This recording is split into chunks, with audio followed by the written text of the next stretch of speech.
May kwento ako. Lalaki ako at kwento ko lang. Yung kaibigan kong ginamit ang kahinaan ko para sa pansarili niyang interes. Kaka-acquire ko lang kasi ng bahay dahil ipinamana na sa akin ito ng mga magulang ko. At ako na lang ang naiwang mag-isa dahil nasa abroad na ang ibang mga kapatid ko. Matagal na akong single. Palabarkada at isa sa mga pampasaya ko ay ang pag-inom kasama ang mga tropa. May isa nga akong tropa na napakalakas mambuyo. Alam niyang matagal na akong single. May pinakilala siya sa aking babae na nagustuhan ko. As in, tipong-tipo ko talaga. Sabi ko nga sa kanya, mukhang yun na yung dawan ko ah. Kaya naman sinabi ng tropa kong to, oh sige, akong bahala, ilalakad kita sa kanya. Wow! Magkakajowa ka na yata, kuya! Ngunit may mga kondisyon siya. Sabi nitong tropa kong lalaki, pwede ba dun muna ako makituloy sa inyo? Medyo nagkakaproblema lang kasi sa bahay. At dahil doon, pumayag naman ako.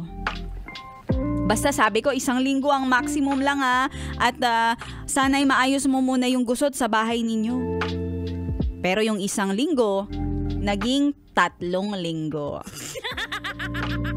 Parang linggo-linggo, lagi kaming nagiinom sa bahay. Sagot ko lahat. Dinadala niya yung babaeng type na type ko.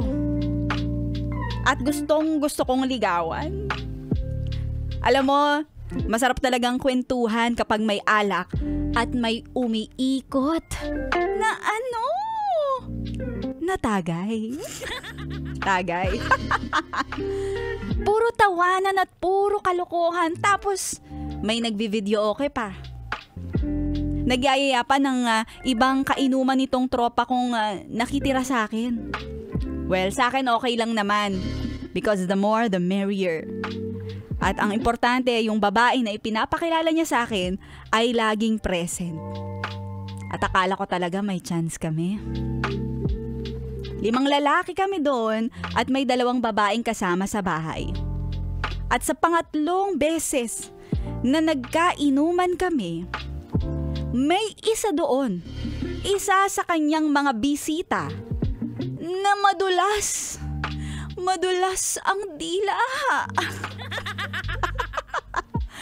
Bigla ba naman siyang humirit? Ang sabi niya, oy, muling ibalik. Muling ibalik. Gumaganon siya. Kaya nagtaka ko at tinanong ko, sino yun? Ang sabi niya, ex ng tropa kong lalaki, yung babae na nirereto niya sa akin. What? Nagulat ako sa nalaman ko. Na-realize ko na, oh no, oo nga, totoo nga. Dahil laging hinahatid at laging sinusundo nitong tropa kong lalaki yung babae ko pag nagpupunta sa bahay. Oy. Di na kami nagkamabutihan ng babae dahil sa aking nalaman. Kinausap ko itong kaibigan kong lalaki. Ex mo pala yung pinakilala mo sa akin eh. Sabi pa niya, okay lang naman yun, pre. Lo! Sinabi ko sa kanya, hindi okay yun, pre. Hindi ko na siya pinansin kahit nasa iisang bahay kami. Naglagi pa siya sa akin ng 2 araw bago tuluyang umalis itong tropa kong lalaki. Big time. Big time yung panggagamit. Panggagamit na ginawa niya sa akin. Dahil sa pansarili niyang interes.